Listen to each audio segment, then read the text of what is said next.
Well, American universities funded with taxpayer dollars have been partnering with China on joint defense projects, which critics say could open the door to advancing China's national interests right here. Joining us now to discuss is Rachel O'Brien, Deputy Policy Editor for OpenTheBooks.com. So first, thanks for joining us. What did we find out about these projects, and where are they and where are the goals?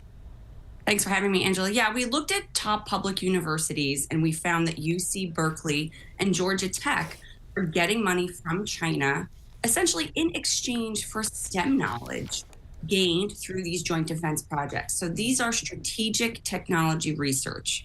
Much of it has military applications, the kind of technology that the Chinese military could use against the United States in the event of conflict. So both UC Berkeley and Georgia Tech have Shenzhen Institutes, which partner with a Chinese Tsinghua University.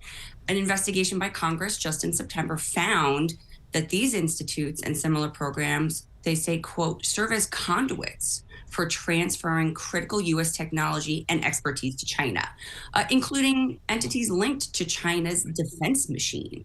And so you just reported that there was a breach, a hack of the US Treasury by the Chinese. So this is sort of the last thing we should be doing, is partnering with the country that we believe is hacking us. And we believe this is the tip of the iceberg, that there are other universities that have similar Chinese partnerships. So what are these universities getting out of this? Is this simply a money thing? Yeah, they're working. I mean, you know, the people that they're working with, these institutes have well-trained and educated individuals in their fields. For institute, there's another institute, Georgia Tech partnered with Tianjin International Center for Nanoparticles and Nanosystems. So these are very smart people working on, in that case, a semiconductor. Yeah. So not only are they getting knowledge out of this, and U.S. institutions necessarily maybe getting knowledge out of this from this research, but they're also getting a lot of money. So for money specifically, UC Berkeley we saw got $87 million and Georgia Tech got $32 million. However, this congressional committee that looked into this found that these institutions are not reporting this. They're supposed to be reporting all of the money they get from foreign entities, and they're not. The House investigation found significant failures in reporting foreign funding, and they said that it's likely hundreds of millions, if not billions, in Chinese gifts sent to all American universities. Well, how are they getting around reporting this money then?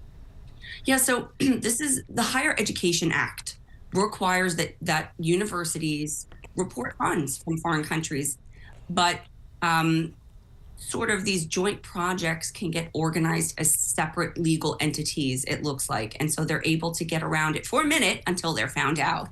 Again, this report, this investigation by Congress has said, no, you need to still report this. And the federal government has sometimes been slow to provide oversight. So the good news is Georgia Tech has shut down its joint program with China. Berkeley has announced it's taking steps to roll theirs back. The problem is we don't know how much more of this is going unreported. So these two universities illustrate the problem. We need better attention to the reporting requirements, better oversight from the feds.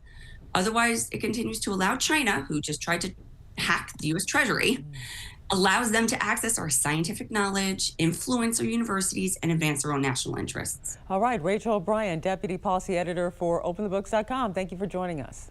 Thank you, Angela.